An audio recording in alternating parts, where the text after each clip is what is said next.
नमस्कार, मैं रविश कुमार। आप देख रहे हैं देश की बात 6 से 7। ज़रा देश की तरफ भी देख लीजिए। यूपी सरकार ने प्रयागराज के एसएसपी अभिषेक दीक्षित को निलंबित कर दिया है। कानून व्यवस्था में लापरवाही और भ्रष्टाचार के आरोप में सस्पेंड कर दिए गए।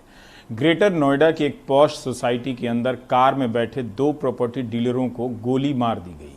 दोनों की मौत हो गई और दोहरे हत्याकांड को अंजाम देने के बाद आरोपी बड़े आराम से फरार हो गए। अब पुलिस कातिलों को खोज रही है, मीडिया कहीं और व्यस्त है। दिल्ली से सटे ग्रेटर नोएडा में अजनारा ली गार्डन सोसाइटी के अंदर खड़ी इस कार में सोमवार रात ताबड़तोड़ फायरिंग हुई। बाइक पर सवार 2 लोग आए और रात 9 से 10 बजे के बीच कार की अगली सीट पर बैठे डालचंद शर्मा और अरुण त्यागी को कई गोलियां मारी। गोलियों के निशान कार में साफ दिख रहे हैं। वारदात कर बड़े आराम से आरोपी फरार हो गए। पुलिस घायलों को अस्पताल ले गई, लेकिन दोनों की मौत हो गई।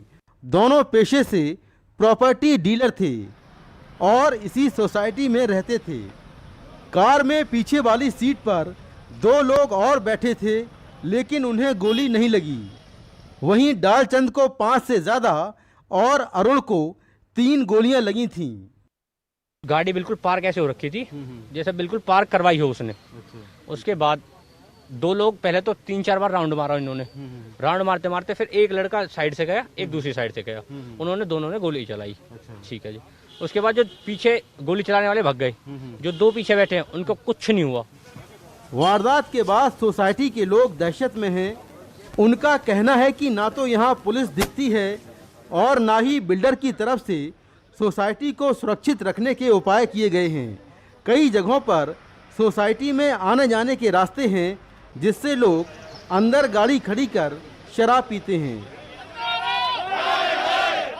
लोगों ने पुलिस और बिल्डर के खिलाफ नारेबाजी की। ओवरऑल मुद्दा वही है कि जो ग्रेटर नोएडा की जो सुरक्षा है वो बहुत ही कम है। उसके बाद जब सोसाइटीज़ में आ जाती हैं तो यहाँ की सिक्योरिटी एजेंसीज बड़ी इसको लाइट में रहती है। वो हमेशा इस चीज़ में लगी रहती है कि एक अनहोनी घटना हो, और कल इस अनहोनी घटना ने पूरे नोएडा एक्सटेंशन को, जिसको ग्रेटर नोएडा वेस्ट भी कहते हैं, उसको झकझोर दिया है। यहाँ पे सिक्योरिटी भी कम है, लॉ एंड ऑर्डर की भी दिक्कत है। सबसे बड़ी प्रॉब्लम यहाँ पर ये है कि यहाँ पे बिल्डर सुनता नहीं किसी बात की, नए नए टावर बनाते जा रहे हैं। वहीं पुलिस का कहना है कि शुरुआती जांच में मामला आपसी रंजिश का लग रहा है, जिसमें ये रहने वाले हरियाणा के हैं, डालचंद पलवल के, और इनके 2001 में जो है इनके भाई की हत्या हुई थी, जिसमें काफ़ी लोग जेल गए थे। उसके बाद 2017 में मथुरा में जो है वो कोसी कला थाना पड़ता है, वहाँ पर डालचंद के ऊपर एक हत्या का मुकदमा दर्ज हुआ था। इनके घर वालों के द्वारा जो है जो तहरीर दी गई है उसमें 7 लोगों के बारे में 22 में बताया गया है कि इनका भी जो है इन्वॉल्वमेंट हो सकता है। हम उस बिंदु पर भी जाँच कर रहे हैं और बाकी इनका और किससे कोई रंजिश या कोई झगड़ा या कोई और पहलू है, हम सभी पहलुओं पर जांच कर रहे हैं। पुलिस के मुताबिक पुरानी दुश्मनी के चलते ही डालचंद शर्मा अपना नाम विराट बताकर यहां पहचान छिपाकर रह रहे थे। पिछले 24 घंटों में गौतम बुद्ध नगर में कई वारदातें हुई, जिससे साफ है इनकाउंटर करने वाली पुलिस का अपराधियों के मन में कोई खौफ नहीं। ये मामला भले ही आपसी रंजिश का हो, लेकिन अभी तक इस दोहरे हत्याकांड में कोई भी गिरफ्तार नहीं हुआ है। वहीं बढ़ती आपराधिक वारदातों से केवल गौतम बुद्ध नगर ही नहीं बल्कि उत्तर प्रदेश सुर्खियों में है। ग्रेटर नोएडा से कैमरामैन सचिन गुप्ता के साथ मैं मुकेश सिंह, एनडीटीवी इंडिया। आपसी रंजिश बता देने से अपराध नहीं, अपराधी भी रहता है, वो कम नहीं हो जाता है। दूसरी तरफ आपने देखा कि हाउसिंग सोसाइटी में रहने वाले लोगों की प्रतिक्रिया, वो दूसरी दुनिया में रहते हैं। जब तक उनकी चारदीवारी के भीतर कुछ नहीं होता है, वो सोसाइटी के मंथली मेंटेनेंस से उन्हें लगता है कि लॉ एंड ऑर्डर वो मेंटेन कर रहे हैं। बाकी दुनिया में कुछ भी होता रहे उन्हें कोई फर्क नहीं पड़ता, लेकिन जैसे ही सोसाइटी के भीतर होता है वो बड़े चौंक जाते हैं। यहाँ कैसे हो गया है, सोसाइटी के भीतर अब कोई लॉ एंड ऑर्डर नजर नहीं आ रहा है। अब मेरठ में की दूसरी घटना बताता हूं। वहां बदमाशों ने भागमल ज्वेलर्स के मालिक को ही गोली मार दी और हत्या कर दी। व्यापारी नाराज हो गए, बाजार बंद कर दिया। दोपहर 1 बजे की यह घटना है। 4 बदमाश बाइक से आए, जागृति विहार सेक्टर 2 में भागमल ज्वेलरी का शोरूम है, वहां घुस गए, आराम से तमंचा लगाया, 10 लाख की नकदी उठाई, 3 लाख की ज्वेलरी ले ली। तभी अमन आ गए और जिसने बदमाशों को पकड़ भी लिया अमन ने। बदमाशों ने अमन की कनपट्टी पर गोली मार दी, उनकी मौत हो गई। उधर आगरा में एसएसपी कार्यालय में मौत हो गई। आगे एसएसपी आगरा के मेरठ के पुलिस का ये बयान सुनिए। यहाँ सौरभ जैन जी हैं, उनकी दुकान पर बता रहे हैं कि 4 लोग आए और अंदर घुसा। उसके बाद उन्होंने उनसे कुछ डिमांड की। फिर उनका बेटा आया, बेटा ने आने के बाद विरोध किया। उसमें उनके बेटे को फायरिंग हुई जिसमें गोली लगी है और वो अभी हॉस्पिटल में क्रिटिकल हालत में थे। बाकी डॉक्टर से बात हो रही है अभी सिचुएशन में। और मौके पे हम लोग हैं, पूरी चीज़ें और आसपास के जो भी कैमरे लगे हैं वो सारा देखा जा रहा है। जल्द से जल्द इसमें जो भी तथ्य होगा उसको सामने लाएंगे। रिया चक्रवर्ती की गिरफ्तारी हुई है, लेकिन एक 30 साल से कम उम्र की लड़की के साथ जिस तरह से मीडिया ने बर्ताव किया है और जांच एजेंसियों की तरफ पूछताछ अभी खत्म नहीं हुई, उससे पहले सारे मटेरियल सप्लाई किए गए हैं, ये भयानक घटना है। इस घटना को अभी गुजरने दीजिए, फिर आराम से इस पर बात करेंगे। उधर आगरा में एक दूसरी महिला जो रिया चक्रवर्ती नहीं है लेकिन किस तरह से हताश है। एसएसपी कार्यालय के सामने एक महिला अपने बच्चों को लेकर जाती है, केरोसिन तेल छिड़क लेती है और माचिस से आत्मदाह का प्रयास करती है, आग लगाने जाती है। तभी वहां मौजूद पुलिस कर्मियों की नज़र पड़ती है और उसे बचा लेते हैं। तुलसा नाम की यह महिला कई दिनों से न्याय के लिए इस थाने से उस थाने में ठोकरें खा रही थी। तुलसा आगरा के ही थाना सदर क्षेत्र के सोहल्ला की रहने वाली है। उसके पति पर दबंगों ने हमला कर दिया था, वो अस्पताल में भर्ती है। उसी के इंसाफ के लिए थानों के चक्कर लगा रही थी। बड़ी घटना होने से बच गई। पुलिस वालों ने माचिस छीन ली और तुलसा को जलने से बचा लिया। ये भी रिया चक्रवर्ती की तरह ही एक दूसरी घटना है जहां कैमरे नहीं हैं। यह पहली घटना नहीं है वैसे उत्तर प्रदेश में। 17 जुलाई को लखनऊ में मां और बेटी ने आत्मदाह का प्रयास किया था। विधानसभा के बाहर पड़ोसी से नाली का विवाद था, पुलिस कार्यवाही नहीं कर रही थी। 21 जुलाई को मां की मौत हो गई जलने के कारण। और इसी तरह के एक और मामले में 29 जुलाई को गाजियाबाद के एसएसपी ऑफिस के बाहर एक और महिला आत्मदाह करने पहुंच जाती है। उसके प्लॉट पर दबंगों ने कब्जा कर लिया था। पेट्रोल छिड़ककर आग लगाने का प्रयास करती है, मगर वहां मौजूद पुलिसकर्मी बचा लेते हैं। फिर 25 अगस्त को गाजियाबाद में ही जिलाधिकारी कार्यालय के सामने एक महिला ने आत्मदाह का प्रयास किया। उसका कहना था कि पुलिस उसके साथ बलात्कार करने वालों को गिरफ्तार नहीं कर रही है, अपराधी खुलेआम घूम रहे हैं। एक घटना इस तरह से आप देखिए, कई घटनाएं हैं जहां इंसाफ की तलाश में महिलाएं खुद को जला ले रही हैं। उसके लिए कोई कैमरा नहीं है, कोई आवाज़ नहीं है। अब दूसरी घटना है रविवार को बुलंदशहर से सवारी छोड़कर आते वक्त दिल्ली के एक टैक्सी चालक कैब ड्राइवर की ग्रेटर नोएडा के बादलपुर में हत्या कर दी जाती है। परिवार के मुताबिक कैब ड्राइवर आफ्ताब को जय श्री राम बुलवाकर मारा गया। वहीं पुलिस इस पूरे मामले में किसी भी प्रकार की सांप्रदायिक गतिविधि से इनकार करती है। सौरभ की ये रिपोर्ट देखिए। पैसे ले जाते, सब कुछ ले, मेरे पापा को छोड़ देते, पापा को छोड़ देते। दिल्ली के रहने वाले 45 साल के कैब ड्राइवर आफ्ताब आलम के बेटे के आंसू थम नहीं रहे हैं। आफ्ताब आलम की रविवार रात ग्रेटर नोएडा के बादलपुर में कुछ लोगों ने हत्या कर दी। आफ्ताब एक सवारी छोड़कर बुलंदशहर से वापस आ रहे थे और रास्ते में 3 लोगों को उन्होंने अपनी गाड़ी में बैठाया था। उनको कहा कि आगे छोड़ देने के लिए। पापा को डाउट हुआ कि ये लोग ठीक नहीं है। बेटे साबिर का कहना है कि पिता ने उन्हें फोन किया था और जब उन्हें लगा कि कुछ गड़बड़ है तो उन्होंने पूरी कॉल रिकॉर्ड कर ली। पापा को डाउट हुआ कि ये लोग ठीक नहीं है। साबिर का कहना है कि कॉल रिकॉर्डिंग में एक जगह है उनके पिता से आरोपी जय श्री राम कहने के लिए बोलते हैं। पापा ने मुझे कॉल लगा के साइड में रख दिया फोन। मैं यहाँ उनकी पूरी बात सुन रहा था। रिकॉर्डिंग आप सुन सकते हैं, जो रिकॉर्डिंग मेरे पास है। 7 से 8 मिनट पे उन्होंने उनको फोर्स किया, बोलो जय श्री राम, बोलो जय श्री राम। पापा ने जय श्री राम बोला। उनको गाड़ी से उतार के गेट बंद करने की आवाज़ आती है और उनको सर पूरी तरह मारा जाता है। अगर लूट पार्टी घटना है तो गाड़ी क्यों नहीं लेके गए? गाड़ी में मेरे वॉलेट भी है, गाड़ी मेरी सही सलामत है, गाड़ी में एक स्क्रैच नहीं है, एक ब्लड का निशान नहीं है। उन्होंने गाड़ी से उतार के मारा है। लेकिन पुलिस इस पूरे प्रकरण को एक आपराधिक घटना बता रही है। पुलिस के मुताबिक किराए को लेकर हुए विवाद में यह हत्या हुई है और अपराधी किसी दुकान वाले से जय श्री राम कह रहे हैं। ये टैक्सी ड्राइवर जो है वो दिल्ली से गुड़गांव से सवारी लेकर के और बुलंदशहर भूड़ चौराहे के पास गया है, वहाँ उसको छोड़ा और उसके बाद इसने बिना बुकिंग के सवारी बिठाई और सवारी बिठा करके ला रहा था। जो टोल प्लाज़ा हमारा, वहाँ पे भी जो है ये कुछ लोग उतर करके इस चीज़ की बातचीत कर रहे हैं, टोल देने को लेकर के कुछ बातचीत हो रही है। उसके बाद जो है वो इसकी जब घायल अवस्था में बॉडी मिली तो हमने इसको अस्पताल में भर्ती कराया और मुकदमा पंजीकृत कर लिया गया। चूँकि घटनास्थल चूँकि ये बुलंदशहर का था, उसके बावजूद भी हमने मुकदमा पंजीकृत कर लिया गया।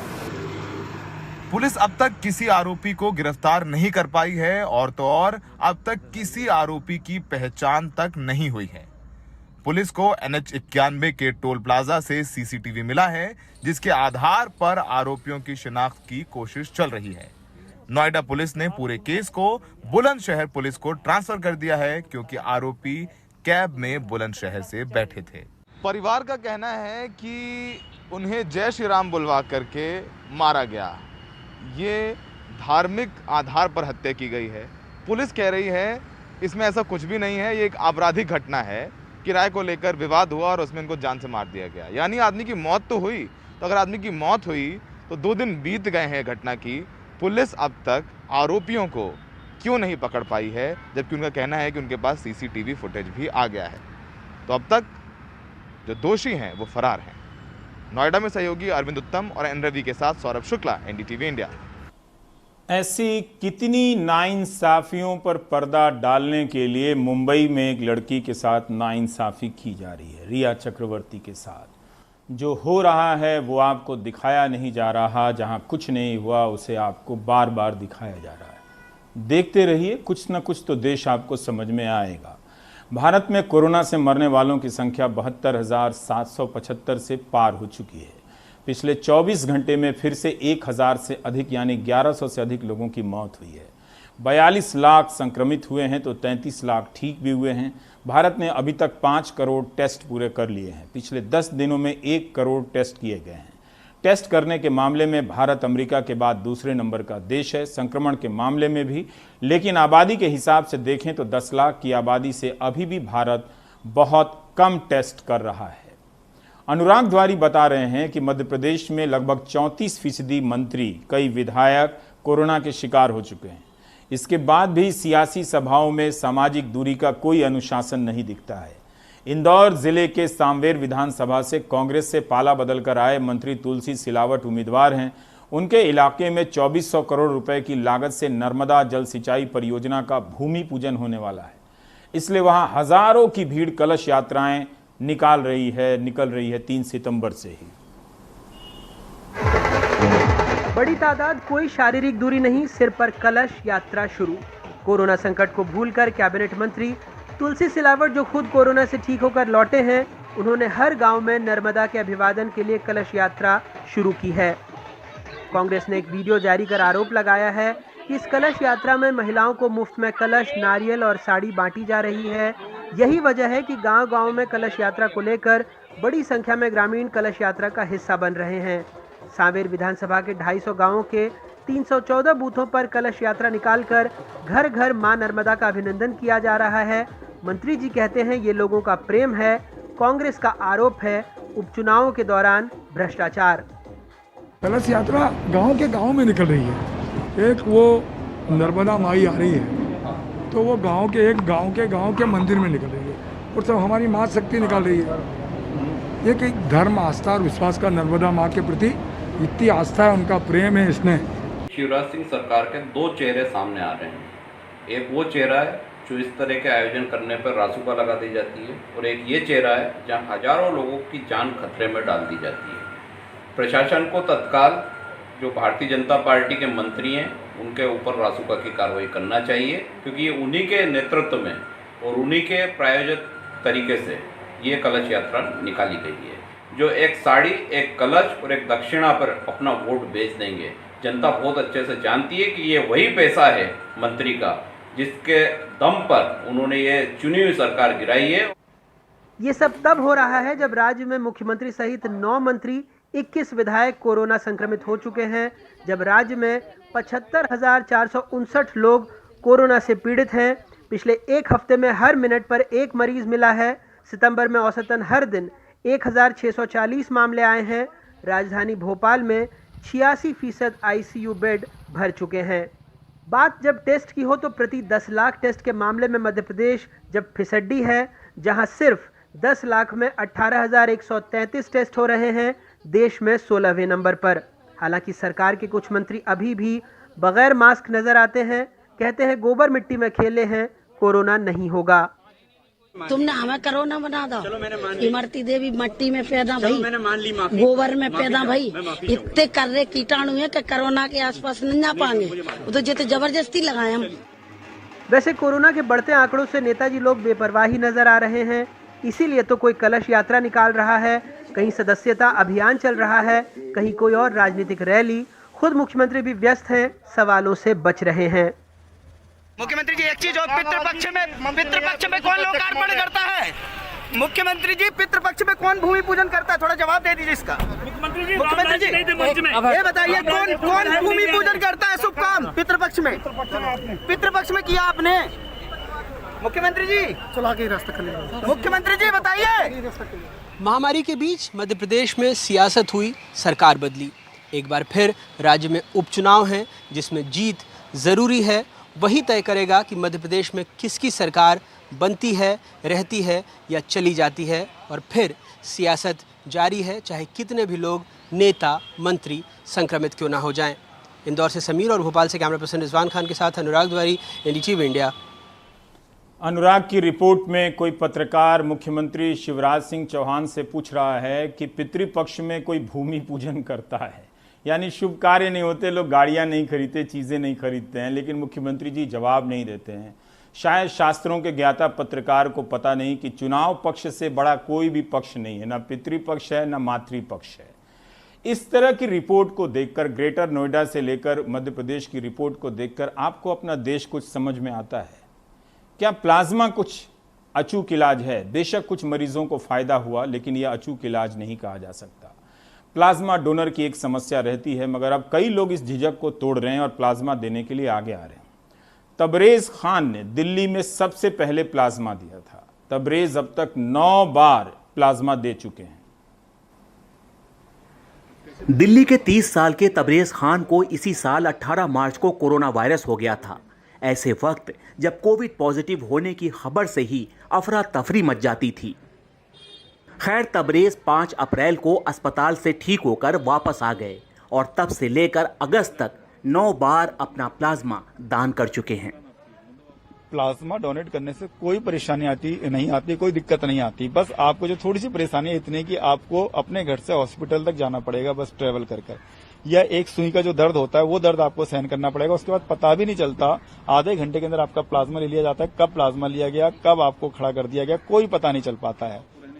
तबरेज और उनकी मां कोरोना से ठीक हो चुके हैं, लेकिन उनके परिवार को अब भी याद है कि उन्हें कितने मुश्किल दौर से गुजरना पड़ा था। बिहेव तो बहुत बुरा रहा, मगर ये प्लाज्मा देने के बाद थोड़ा पॉजिटिविटी आने लगी। धीरे धीरे लोगों में लगा, लोगों को कि हाँ ये कुछ अच्छा कर रहे हैं या इनको कोई परेशानी नहीं है। क्योंकि जबकि ये कहते हैं कि कोविड-19 से ठीक होने के बाद इंसान और ज्यादा एक्टिव हो जाता है और उसके जो सेल्स है वो और बढ़ जाते हैं अच्छे होने वाले। मुश्किलें जरूर आईं, लेकिन अस्पताल और डॉक्टरों ने बहुत साथ दिया।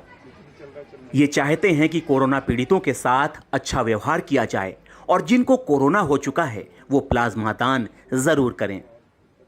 Bureau report, NDTV India. Ghaziabad में पेरेंट्स एसोसिएशन कई दिनों से भूख हड़ताल पर हैं कि फीस माफ़ कराई जाए। उनकी नौकरियां चली गई हैं, फीस देने की स्थिति में नहीं है। सीमा त्यागी की स्थिति बिगड़ रही है। ये रिपोर्ट देखते जाइए, ब्रेक लेते हैं। कागज हटाओ यार, अंदर की तरफ कागज हटाओ।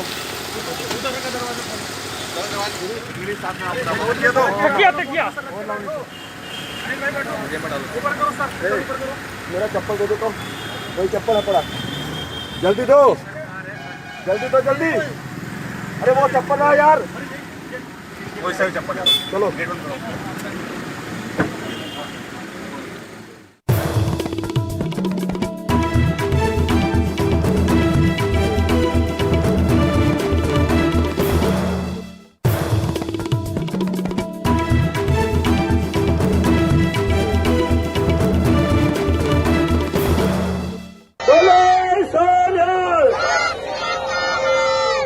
प्रशासन मुर्दाबाद मुर्दाबाद मुर्दाबाद।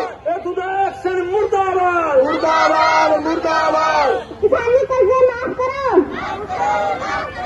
बच्चा बच्ची को कल्याण, बच्चा बच्ची को कल्याण। एतोदा एसडीएम एतोदा एसडीएम एतोदा एसडीएम कैसे प्रोडल सरकार कर दिया की मेरी जान होगी, तेरा फेरी चक देंगे, बच्चा बच्ची चौक देंगे। ये अपना जिवें बाबे नानक वाली बाणी आप पढ़ी हुई है, सब एक जिन्होंने रिश्वत दी उन्होंने कोई फर्क नहीं पैदा, सारे सज्जन ने अपने जिन्होंने रिश्वत दी हुई है, मीटर लाओ भी या ट्रांसफार्म भी, जिन्हें कोई भी रिश्वत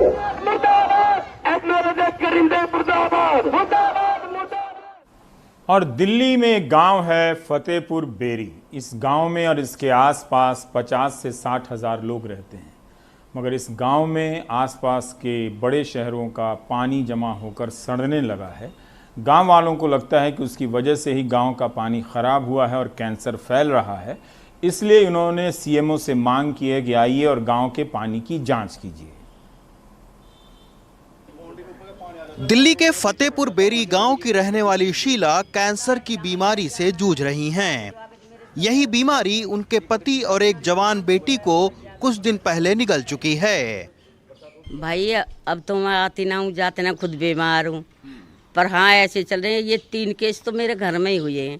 लड़की मरी है अभी सुरेंद्र की, खूब हमने इलाज करवाया भाई, बूझ लो। ये बच्चे खड़े हैं, समझ ने पता हो, 1-1 महीना अस्पताल में रहा की कोई आराम ना हुआ, मर गई भी लड़की। और ऐसी बुढ़ो बीमार हुए। और तो कहा मैंने यहाँ भैंस बांध रखी, 4 भैंस है ना भाई, चारों भैंस भी मेरी बीमारी तय मरी। शीला के घर से कुछ दूर पर प्रकाशो रहती हैं। वो भी कई साल से कैंसर की वजह से बिस्तर पर हैं। दिल्ली में 4 दिन पहले हुई बारिश में फतेहपुर बेरी गांव के तमाम मकान में पानी घुस गया। गांव की सबसे बड़ी दिक्कत पानी ही है। बाहर से सामान्य घर लग रहा है, लेकिन फतेहपुर बेरी गांव में इस तरह के तमाम सारे घर हैं कि पानी को रोकने के लिए ये आप देखिए, ये पूरी जो दीवार है उसको बना दिया है ताकि पानी अंदर ना आए। तो ऐसे तमाम सारे घर हैं जहां पे पानी भर जाता है, तो उसके चलते उन्होंने ये एक उपाय कर रखा है। और ये पिछले कई साल से इसी तरीके के घरों में पानी भर रहा है, लेकिन इसकी ओर सरकार अभी ध्यान नहीं दे रही है। पानी रोकने के लिए कई घरों के बाहर दीवार बना दी गई, लेकिन बीमारी नहीं रुक रही है। बीमारी की वजह ये 70 एकड़ में फैला गंदा पानी है। फतेहपुर बेरी गांव के नजदीक बने बांध और जमीन पर भूमाफियाओं का कब्जा हो गया, लिहाजा आसपास के इलाकों का टॉक्सिक पानी अब यहाँ जमा हो रहा है। ये पीछे पहाड़ों से, अरावली पहाड़ों से आता पानी, और ये यहाँ से होते हुए बंद है, आगे हमारे आगे बंद है। वहाँ से पानी होते हुए पहले मांडी की तरफ चला जाता था, मतलब हरियाणा की तरफ। वो तो जब बरसात कम हो रही है तो जैसे फार्म हाउस वाले ने थोड़े थोड़े करके फार्म काटे, तो वो ब्लॉक कर दिया पानी इन्होंने। मतलब कम से कम ये लगा लो कि 35 साल हो गए, 35 साल से ऐसे पानी भरा पड़ा, क्योंकि आगे फार्म हाउस वाले ने ब्लॉक कर दिया। अगर ये नीचे से अगर नाला बन के, अगर वहाँ गवर्नमेंट एक, जैसे ओखला में एक बहुत बड़ा बूस्टर बना रखा पानी जल बोर्ड ने, अगर इस तरह के वहाँ के बूस्टर बन जाए तो उससे बहुत हमारे गांव की समस्या हल हो जाएगी। ये जहरीला पानी भूजल को प्रदूषित कर रहा है। इस बाबत दिल्ली सरकार को भी शिकायतें मिल चुकी है। खुद बीजेपी के सांसद इसका ठीकरा राज्य की सरकार पर फोड़ते हुए कहते हैं कि इस समस्या का उपाय जल शोधन संयंत्र लगाना है। देखो, उस गांव में पानी की निकासी चाहिए थी, ड्रेन बननी चाहिए, उसके लिए प्लानिंग करनी चाहिए राज्य सरकार को, केजरीवाल साहब को। फ्लड डिपार्टमेंट के माध्यम से कुछ रास्ते में फार्म हाउसेज हैं बड़े बड़े लोगों के, उन फार्म हाउसों ने जो नेचुरल पानी का स्रोत था उसको बंद कर दिया है।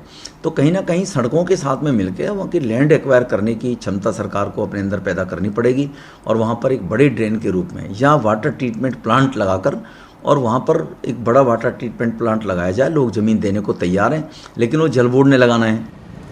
दिल्ली में 357 गांव हैं और सरकारी दस्तावेज में इन गांवों में करीब 1009 तालाब हैं, लेकिन ज्यादातर पर लोगों ने या तो अवैध कब्जे कर रखे हैं या उसमें गंदा पानी भरा रहता है। नई दिल्ली से कैमरा पर्सन शशिकांत के साथ रवीश रंजन शुक्ला, एनडीटीवी इंडिया। नहीं चलेगी, नहीं चलेगी।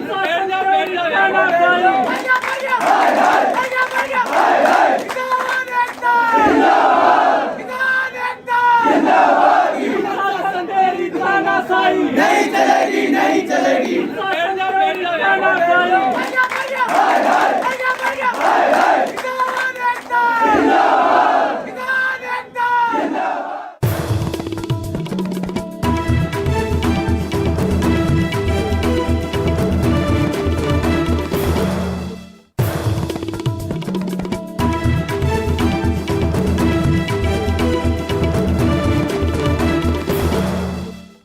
भूमि विवाद भारत की एक स्थायी ग्रामीण समस्या है, शहरी समस्या भी है।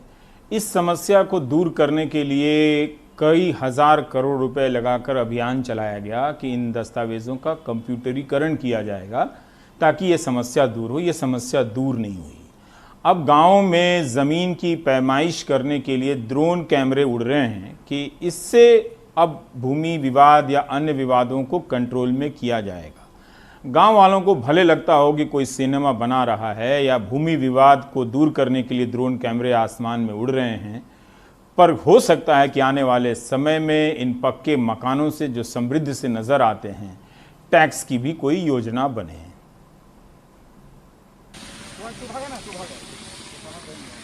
यूपी के गांव में करीब 17 करोड़ लोग रहते हैं।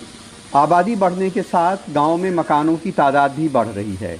अब उनकी डिजिटल मैपिंग के लिए ड्रोन के जरिए गांव की बस्तियों की वीडियो फिल्म बनाई जा रही है। ये काम प्रोफेशनल्स कर रहे हैं। ये आपका 1:500 स्केल पे आबादी क्षेत्र का नक्शा तैयार होना है, जिसके लिए क्या होता है ड्रोन फ्लाई किया जा रहा है अभी।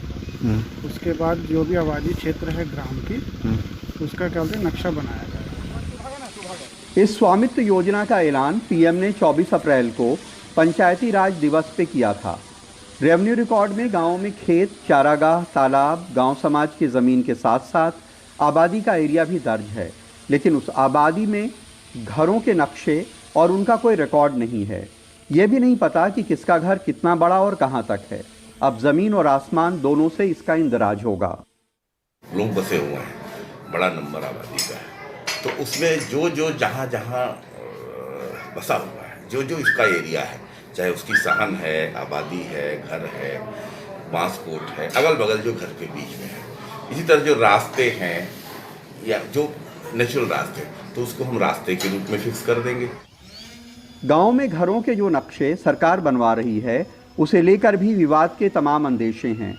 तमाम जगहों पे पहले से ही झगड़े चल रहे हैं, इसलिए गांव के घरों का आखिरी नक्शा जारी करने से पहले सरकार उसे प्रकाशित कर उस पे गाँव वालों की राय मांगेगी। जैसे ही वो कागज फाइनल हो, उस पर ऑब्जेक्शन मांगे जाते हैं, फिर नक्शा पब्लिश करते हैं।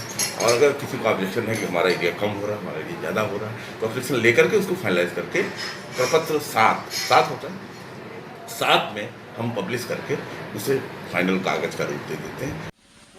रियल एस्टेट में 2004 में जो उफान आया वो टायर 1 शहरों से बाहर पहुंच गया और 2005 में स्पेशल इकोनॉमिक जोन एक्ट आने के बाद भी देहातों में ज़मीन की कीमतें काफ़ी बढ़ गईं।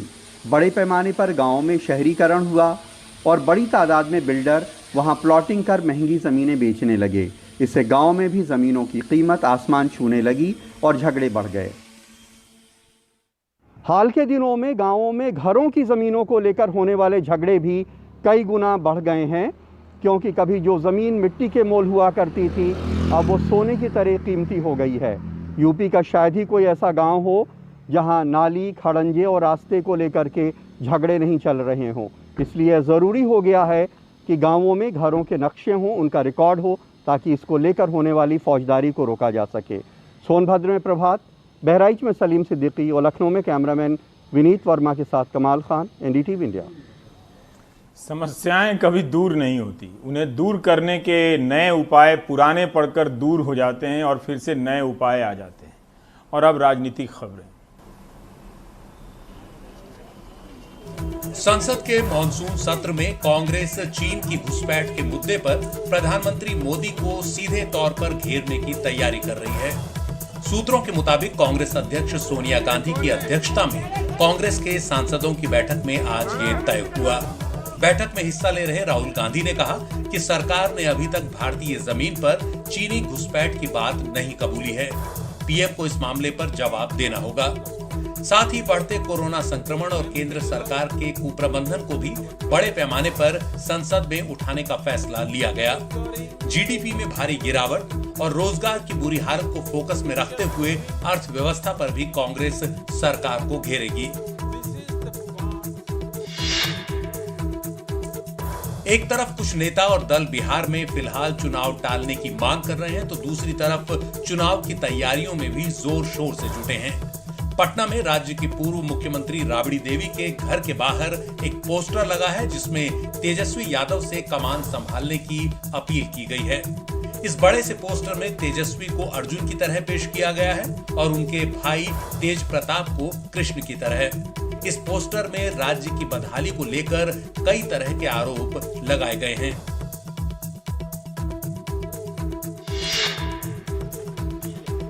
अभिनेत्री कंगना रनौत के खिलाफ आपत्तिजनक शब्द इस्तेमाल करने वाले संजय राउत को शिवसेना ने अपना मुख्य प्रवक्ता बना दिया है। राज्यसभा सांसद संजय राउत पिछले कुछ दिनों से कंगना रनौत के उस बयान को लेकर काफी मुखर हैं, जिसमें कंगना ने मुंबई की तुलना पाकिस्तान के कब्जे वाले कश्मीर से कर दी थी। संजय राउत ने कहा था कि कंगना रनौत को मुंबई से दूर रहना चाहिए। संजय राउत ने अपने बयानों के दौरान कंगना रनौत के लिए एक गाली का भी इस्तेमाल किया, जिसके लिए उन्होंने अभी तक माफी नहीं मांगी है। बस इतना कहा है कि मुझसे गलती हुई है और कंगना भी कई बार गलती कर चुकी है।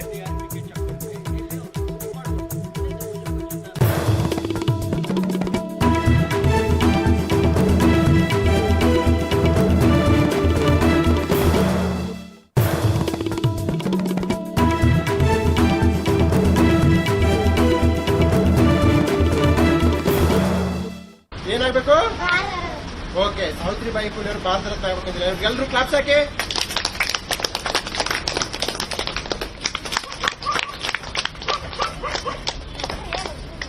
ಫಸ್ಟ್ನವ್ರು ಯಾರು ಇವರು?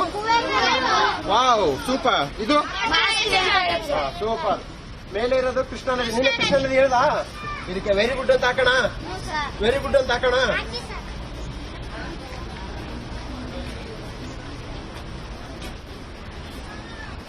ಇದು ಇಲ್ಲಲ್ಲಪ್ಪ, ಇದು ಮಾರ್ಕರ್ ಇನ್ನೊಂದು ಇದೆ ನೋಡಪ್ಪ, ಮಾರ್ಕರ್. ಧ್ಯಾನ ಧ್ಯಾನ ಮಾಡಬೇಕು. ಕಣ್ಮುಚ್ಚಿ, ಎಲ್ಲರೂ ಕಣ್ಮುಚ್ಚಿ, ಕಣ್ಮುಚ್ಚಿ. ಸದ್ಗಮಯ ಓಂ ಅಸತೋಮ ಸದ್ಗಮಯ ಜ್ಯೋತಿರ್ಗಮಯ ओम असतोमा। पुलिस यह भी है, कितना अच्छा है जब पुलिस के अधिकारी बच्चों को पढ़ाते हुए। बेंगलुरु की ये तस्वीर थी और अब फिर से आईसीयू की चर्चा बाहर आने लगी है, ऊपर आने लगी है। मुंबई में कहा गया है कि 3 दिनों के भीतर 270 आईसीयू जोड़े जाएंगे, क्योंकि वहां के अस्पतालों में कोरोना के मरीजों की बढ़ती संख्या के कारण आईसीयू की कमी होने लगी है। पूजा की ये रिपोर्ट देखिए। कोरोना की बेड़ियों से निकलने के लिए मुंबईकर बेताब हैं। पहिए दौड़ रहे हैं, बाजारों की रौनक लौटने की कोशिश में है, लेकिन इन सब के बीच चिंता पैदा करती हैं ये तस्वीरें, जहां कोरोना से बेखौफ कई लोग बिना मास्क के दिख जाते हैं। अब अनलॉकिंग के इस दौर में बीएमसी रोजाना 2000 से ज्यादा मामलों का अंदेशा जता रही है। करीब 1900 मामले तो आ ही रहे हैं। महज 6 दिनों में एक्टिव मामलों में 15% की बढ़ोतरी हुई है। इसलिए तैयारी नए सिरे से जारी है। 270 नए आईसीयू बेड्स भी जोड़े जा रहे हैं। पिछले सप्ताह से हमने अनलॉकिंग की गति और तेज कर दी है। उसके साथ में गणपति फेस्टिवल हुआ, उस पर काफ़ी लोग बाहर आए, आपस में मेलजोल हुआ, वो भी एक कारण है। तीसरा, हमने टेस्टिंग, जो पहले 6000 7000 हुआ करता था, अभी हम 12000 के ऊपर में टेस्टिंग कर रहे हैं। इसकी वजह से भी कोरोना के जो बाधित व्यक्ति की संख्या ज़्यादा नज़र आ रही है। लेकिन इन बाधित व्यक्तियों के लिए हमारे पास में पर्याप्त मात्रा में बेड उपलब्ध है, आईसीयू बेड उपलब्ध है, वेंटिलेटर उपलब्ध है। इसके साथ ही आने वाले 2-3 दिनों में हम और 270 आईसीयू बेड ऐड कर रहे हैं ताकि कोई भी नागरिक को आईसीयू बेड मिलने में या खुद को दाखिल कराने में दिक्कत नहीं होगी।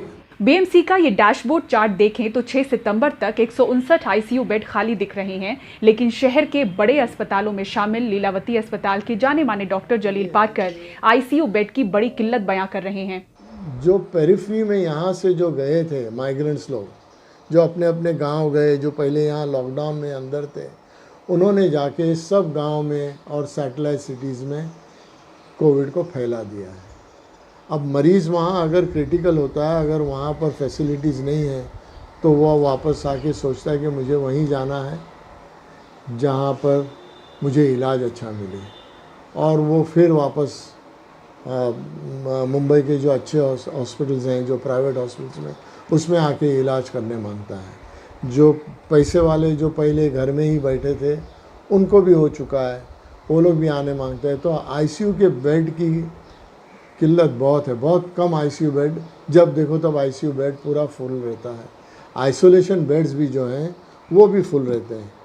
महाराष्ट्र सरकार की ये रिपोर्ट देखें तो जाहिर होता है कि यहाँ कोविड से हुई कुल मौतों में 70% मरीज पहले से ही दूसरी बीमारी से जूझ रहे थे, यानी बड़ी संख्या में ऐसे मरीजों के लिए आईसीयू और ऑक्सीजन की व्यवस्था बहुत जरूरी मानी जाती है। इसलिए पहले की तरह ताबड़तोड़ कोविड बेड न बढ़ाकर इस बार कोशिश है कि ज्यादा से ज्यादा आईसीयू बेड बढ़ाए जाएं। मुंबई से पूजा भारद्वाज की रिपोर्ट, एनडीटीवी इंडिया के लिए।